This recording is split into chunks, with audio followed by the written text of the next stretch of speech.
Hello all, this is Machine Learning course part 10 video. போன வீடியோல நம்ம NumPy tutorial part 1 பார்த்தோம். இது வந்து NumPy tutorial continuation video. So வாங்க நம்ம வீடியோக்குள்ள போவோம். Next நம்ம array indexing and slicing பத்தி பார்ப்போம். array indexing நமக்கு தெரியும். அதாவது இந்த இண்டெக்ஸ்ல இருக்க வேல்யூ வந்து அந்த அரேல இருந்து பிரிண்ட் பண்ணனும்னு சொல்லி நம்ம சொல்றோம். எப்பவுமே பைத்தான்ல பாத்தீங்கன்னா ஒரு அரேயோட இண்டெக்ஸ் வந்து 0ல இருந்து ஆரம்பிக்கும். அதாவது ஃபர்ஸ்ட் எலிமெண்டோட இண்டெக்ஸ் பாத்தீங்கன்னா 0, செகண்ட் எலிமெண்டோட இண்டெக்ஸ் பாத்தீங்கன்னா 1.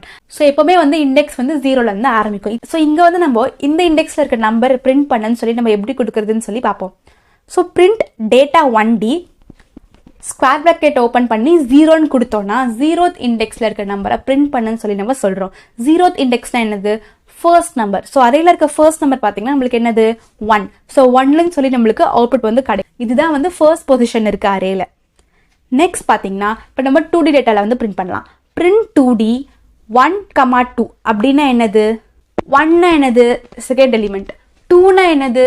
Third element. அதே மாதிரி 1,2னா செகண்ட் ரோல இருக்க தேர்ட் காலம்ல இருக்க நம்பரை வந்து எனக்கு பிரிண்ட் பண்ணுன்னு சொல்லி சொல்றோம்.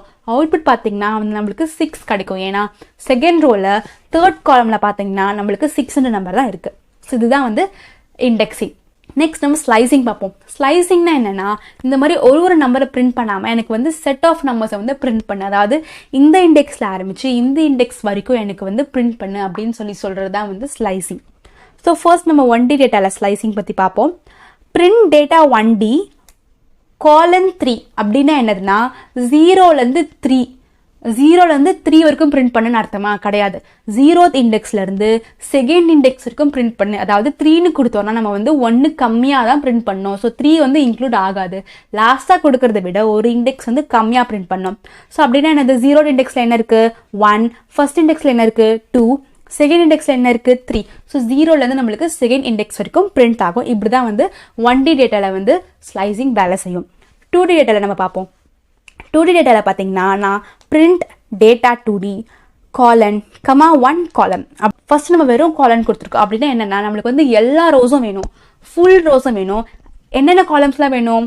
1ல இருந்தா வேணும். 1ல இருந்தா என்னது? ஃபர்ஸ்ட் காலமா? கிடையாது, செகண்ட் காலம். செகண்ட் காலம்ல இருந்து நம்மளுக்கு வேணும். அதாவது எல்லா ரோஸும் வேணும் அண்ட் செகண்ட் காலம்ல இருந்தா நம்மளுக்கு வந்து வேணும். இப்படின்னு சொல்றதுதான் வந்து காலன், 1 காலன். ஸோ அவுட்புட் நம்மளுக்கு என்ன கிடைக்கும்? 2, 3, 5, 6. பாத்தீங்கன்னா நம்மளுக்கு வந்து எல்லா ரோஸும் கிடைச்சிருக்கு, 2 ரோமே கிடைச்சிருக்கு. ஆனா 3 காலம் கிடைச்சிருக்கா? கிடையாது. ஃபர்ஸ்ட் காலம் நம்மளுக்கு வேண்டாம். செகண்ட் காலம்ல இருந்து லாஸ்ட் காலம், அதாவது தேர்ட் காலம் வரைக்கும் நம்ம வந்து பிரிண்ட் பண்ணிட்டோம். இது இப்படிதான் வந்து 2D டேட்டால ஸ்லைசிங் வந்து ஒர்க் ஆகும். நெக்ஸ்ட் பாத்தீங்கன்னா நம்ம அரே ஆபரேஷன்ஸ் பத்தி பார்க்கலாம். எப்படி மேத்தமெட்டிக்கல் ஃபங்க்ஷன்ஸ்லாம் யூஸ் பண்றதுன்னு சொல்லி நம்ம இங்க பார்ப்போம். ஸோ ஃபர்ஸ்ட் நம்ம 2 அரே கிரியேட் பண்ணிக்கலாம், A and B ன்னு சொல்லிட்டு.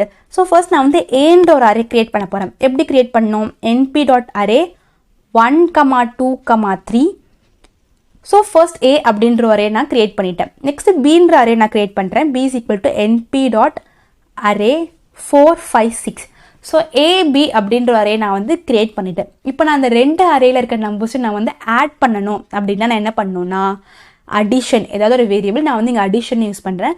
Is equal to A + B அப்படின்னு கொடுத்தோம்னா நம்மளுக்கு வந்து எல்லா எலிமெண்ட்டும் வந்து ஆட் ஆகிடும். அதாவது அரே ஏல இருக்க ஃபர்ஸ்ட் எலிமெண்ட் அண்ட் அரே பியில் இருக்க ஃபர்ஸ்ட் எலிமெண்ட், அரே ஏல இருக்க செகண்ட், அரே பியில் இருக்க செகண்ட். அதே மாதிரி மூணுமே ஒன்றா நம்மளுக்கு வந்து ப்ளஸ் ஆகி பிரிண்ட் ஆகிடும். அவுட்புட் பார்த்தீங்கன்னா நம்மளுக்கு வந்து 5, 7, 9. அதாவது 1 + 4, 2 + 5, 3 + 6ன்னு சொல்லி நம்மளுக்கு வந்து பிரிண்ட் ஆகிடும். இப்படிதான் வந்து இது ஒர்க் ஆகும். நெக்ஸ்ட் நம்ம வந்து மல்டிப்ளிகேஷன் பார்த்தோம்னா அதே மாதிரி தான் A into Bன்னு கொடுத்தோம்னா அதே மாதிரி எல்லாமே பிரிண்ட் ஆகிடும். என்ன கிடைக்கும்?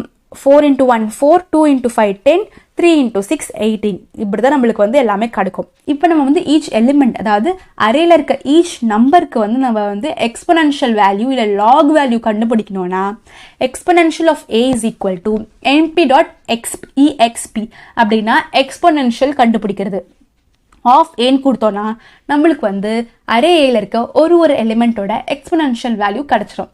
அதே மாதிரி log B is equal to np.log of B கொடுத்தோன்னா அரே பியில் இருக்க ஒரு எலிமெண்ட்டோட லாக் வேல்யூ நம்மளுக்கு கிடைச்சிடும்.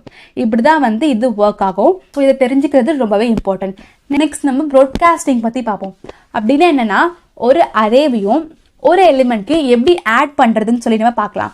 ஸோ ஃபர்ஸ்ட் நான் வந்து ஒரு அரே கிரியேட் பண்ணிக்கிறேன். அதே மாதிரி ஏன்ற ஒரு அரே நான் வந்து கிரியேட் பண்ணிக்கிறேன். A is equal to np.array 1, 2, 3 நான் வந்து கிரியேட் பண்ணிக்கிறேன். ஸோ இப்போ வந்து நம்மளுக்கு ஒரு 1D அரே கிடச்சிருச்சு. இப்போ நான் வந்து ஒரு ஸ்கேலார் வேல்யூ வந்து கிரியேட் பண்ணிக்கிறேன். ஸ்கேலார் வேல்யூனா என்னது? சிங்கிள் வேல்யூ, ஒரு சிங்கிள் நம்பர் இருக்க வேல்யூ தான் வந்து ஸ்கேலார் வேல்யூ. நான் வந்து b is equal to 10 அப்படின்ற ஒரு சிங்கிள் வேல்யூ வந்து நான் கிரியேட் பண்ணிட்டேன். ஸோ நம்மளுக்கு வந்து இப்போ சிங்கிள் நம்பர் கிடச்சிருச்சு. இப்போ நான் வந்து முன்னாடி நம்ம வந்து 2 அரேவை ப்ளஸ் பண்ணிட்டோம், அதாவது 2 அரேவை நம்ம வந்து ஆட் பண்ணிட்டோம். இப்போ நம்ம வந்து ஒரு அரேவையும் ஒரு ஸ்கேலாரையும் எப்படி ஆட் பண்ணுறதுன்னு சொல்லிட்டு நம்ம பார்க்கலாம். ஸோ நான் வந்து ரிசல்ட் அப்படின்ற ஒரு வேரியபிள்குள்ள இஸ் ஈக்குவல் டு a + bன்னு சொல்லி நான் கொடுத்துட்டேன். இப்படி நம்ம கொடுத்துட்டோம்னா என்ன பிரிண்ட் ஆகும்னு கெஸ் பண்ணுங்க பார்க்கலாம். எஸ், அதே மாதிரி தான் அந்த bன்ற வேல்யூ ஏல இருக்க ஒரு வேல்யூ கூட போய் ப்ளஸ் ஆகிடும். அதாவது 10 + 1, 10 + 2, 10 + 3 போய் ப்ளஸ் ஆகி நம்மளுக்கு அவுட்புட் வந்து 11, 12, 13 வந்து நம்மளுக்கு கிடச்சிரும். ஸோ b வந்து எக்ஸ்டெண்ட் ஆகும், அதாவது bன்ற வேல்யூ வந்து எக்ஸ்டெண்ட் ஆகி அந்த ஏயோட ஷேப் என்னது? 3, ஏன்னா 3 எலிமெண்ட்ஸ் இருக்கு. b என்னது? 1, ஏன்னா ஒரு எலிமெண்ட் தான் இருக்கு. ஸோ இதுங்க வந்து b அப்படின்ற ஒரு ஸ்கேலார் வேல்யூ வந்து ப்ராட்காஸ்ட் ஆகி 10,10,10ன்ற ஒரு அரேவா கிரியேட் ஆகி அதுக்கப்புறம் அந்த அரே ஏ அரே கூட போய் ப்ளஸ் ஆகி நம்மளுக்கு வந்து அவுட்புட் கொடுக்கும். இப்படி தான் வந்து ப்ராட்காஸ்டிங் ஒர்க் ஆகும். இப்போ நம்ம அரே அக்ரிகேஷன் பற்றி பார்ப்போம். நம்மளுக்கு வந்து நிறைய அரே அக்ரிகேஷன் ஃபங்க்ஷன்ஸ் வந்து இருக்குது. லைக் வந்து சம் கண்டுபிடிக்கிறது, மீன் கண்டுபிடிக்கிறது, மோட் கண்டுபிடிக்கிறதுன்னு சொன்ன மாதிரி. இப்போ நான் வந்து ஒரு 2D அரேவை கிரியேட் பண்ணிக்கிறேன். Data is equal to np.array of square bracket open பண்ணி க்ளோஸ் பண்ணிவிட்டேன்.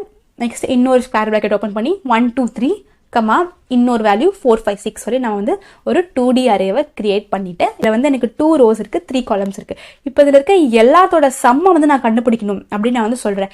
எல்லா வேல்யூஸோட சம் வந்து கண்டுபிடி, 1 + 2 + 3 + 4 + 5 + 6 அந்த சம்மை வந்து எனக்கு கொடு அப்படின்னு சொல்லி நான் வந்து கேட்குறேன். அதுக்கு நான் என்ன பண்ணோன்னா total sum is equal to np.sum of data. ரொம்ப ஸ்ட்ரெயிட் ஃபார்வர்ட். என்ன பண்ணணுமோ அதை வந்து np டாட்னு போட்டு கொடுத்துக்கோங்க.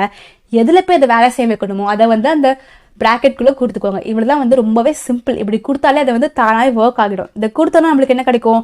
21. எல்லாமே ஆட் பண்ணோன்னா நம்மளுக்கு வந்து 21 அப்படின்ற அவுட்புட் வந்து கொடுத்துரும். இப்போ நான் என்ன சொல்கிறேன்னா, எனக்கு வந்து ஃபுல் சம் வேணாம், காலம் வைஸ் நீ வந்து அடிஷன் பண்ணு.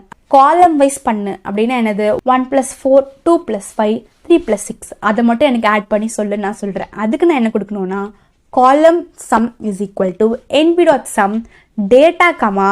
இப்போ நம்ம வந்து காலம் மட்டும் நீ பண்ணணும் அப்படின்னா நம்ம வந்து என்ன எக்ஸ்ட்ரா கொடுக்கணும்னா axis is equal to 0. Axis is equal to 0னா என்ன அர்த்தம்னா காலம் வைஸ் நீ வந்து அடிஷன் பண்ணு அப்படின்னு சொல்கிறதான் வந்து அதோட அர்த்தம். ஸோ ஆக்சிஸ் 0 அப்படின்னு நம்ம கொடுத்தோன்னா காலம்ஸ், அதாவது வேர்ட்டிக்கலாக இருக்க டேட்டாவை மட்டும் தான் அதை வந்து பிரிண்ட் பண்ணோம். ஸோ நம்மளுக்கு வந்து 579 அப்படின்ற வேல்யூ வந்து நம்மளுக்கு பிரிண்ட் ஆகும்.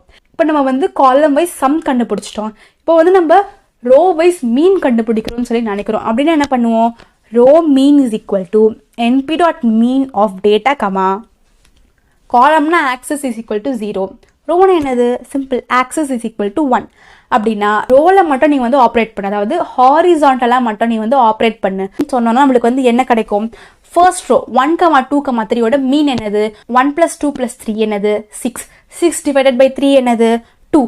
ஸோ வந்து ஃபர்ஸ்ட் காலமோட மீன் வந்து 2, செகண்ட் காலம் மீன் அதே மாதிரி கால்குலேட் பண்ணோன்னா நம்மளுக்கு வந்து 5 கிடைக்கும். ஸோ அவுட்புட் வந்து 2, 5.